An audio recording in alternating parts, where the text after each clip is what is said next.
Hello दोस्तों, मैं गोलू कुमार। मैं फिर से स्वागत करता हूं अपने channel world great Indian knowledge में। दोस्तों, आज हम बात करेंगे सफदरजंग मकबरे की इतिहास के बारे में। दोस्तों, पहले देखते हैं सफदरजंग किले के कुछ रोचक तथ्य। सफदरजंग का वास्तविक नाम मिर्ज़ा मुकीम अबुल मंसूर खान था, जिनका जन्म 1708 ईस्वी में फारस के मूल निवासी के घर हुआ।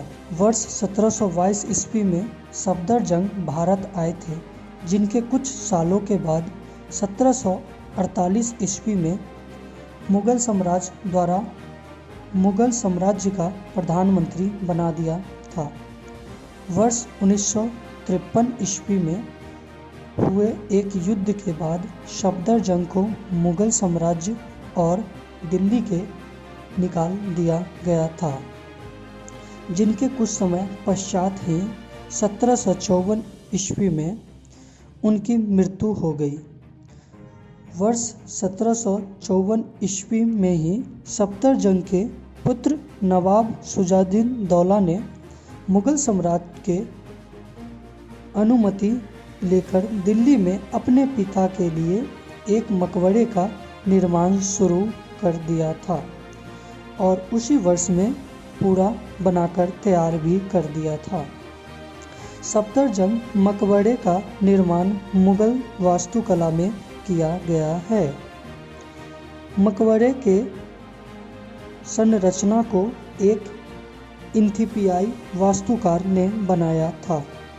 यह मकबरा लगभग 300 वर्ग किलोमीटर के क्षेत्र में फैला हुआ है, जिसमें बगीचे और क्यारियों के चारों तरफ से घिरा हुआ है। इन मकबरे में जिन खूबसूरत पत्थरों या पट्टी का प्रयोग किया गया है, उन्हें अब्दुल रहीम खनखने के कब्र से लाया गया है।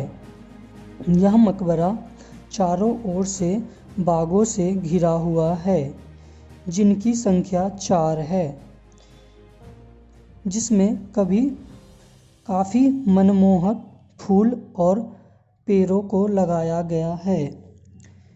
यह मकबरा दिल्ली में स्थित सभी मकबरों में से एक है। इसकी ऊंचाई लगभग 9 मंजिल है।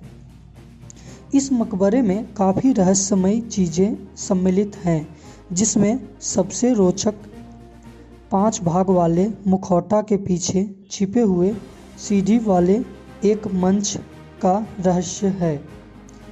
इस मकबरे के कई प्रवेश द्वार सम्मिलित हैं, परंतु सबसे बड़ा प्रवेश द्वार उत्तर दिशा में स्थित है, जो कि 2 मंजिला ऊंचा है। इस मकबरे में कई गुंबद भी बनी हुई है, परंतु सबसे प्रमुख गुंबद केंद्रीय कक्ष के ऊपर स्थित है, जो कि 28 वर्ग की क्षेत्रफल में बनाया गया है। इस गुंबद के निर्माण में लाल और बादामी रंग के प्रयोग किए गए हैं। इस मकबरे का सबसे प्रमुख केंद्रीय कक्ष है, जो कि वर्गाकार है। इस कक्ष के मध्य में सफदरजंग के कब्र बनाई गई है। वर्ष 1823 में से 1826 के मध्य कलकत्ता के विस्तर रेजिनाल्ड हेवर ने मकबरे के भीतर हल्के भूरे रंग को देखकर यह परीक्षण किया और यह पाया कि कमरों को रंगने के लिए खाद्य पदार्थ के रंगों का प्रयोग किया गया है। यह मकबरा मुगलों के द्वारा बनाई ऐतिहासिक मकबरा में से एक सबसे अंतिम मकबरा माना जाता है।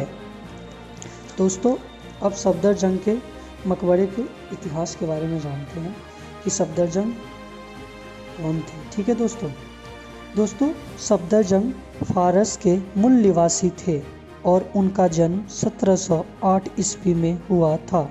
जन्म के कुछ वर्षों के बाद ही भारत आ गए थे और अवध के सूबेदार बना दिए गए। 19 मार्च 1739 तक बौद्ध के शासक के पद पर आसीन भी थे मुगल साम्राज्य के वंशज मोहम्मद सावाकी दूसरे वंशजों से बहुत ही समृद्ध और शक्तिशाली थे, जिस कारण 1748 ईस्वी में उन्होंने मुगल साम्राज्य का सम्राट के रूप में घोषित कर दिया गया था। मोहम्मद शाह के सम्राट बनने के बाद सफदरजंग को साम्राज्य का प्रधानमंत्री बना दिया गया था। मोहम्मद शाह के शासनकाल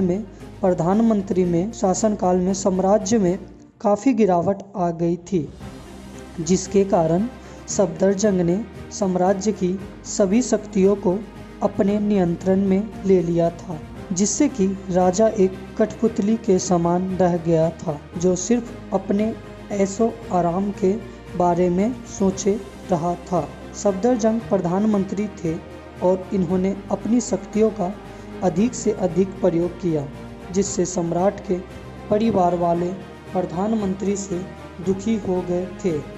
उन्होंने हिंदू मराठा संघ को बुलाया, जिससे कि सफदरजंग के तानाशाही से छुटकारा पा सकें।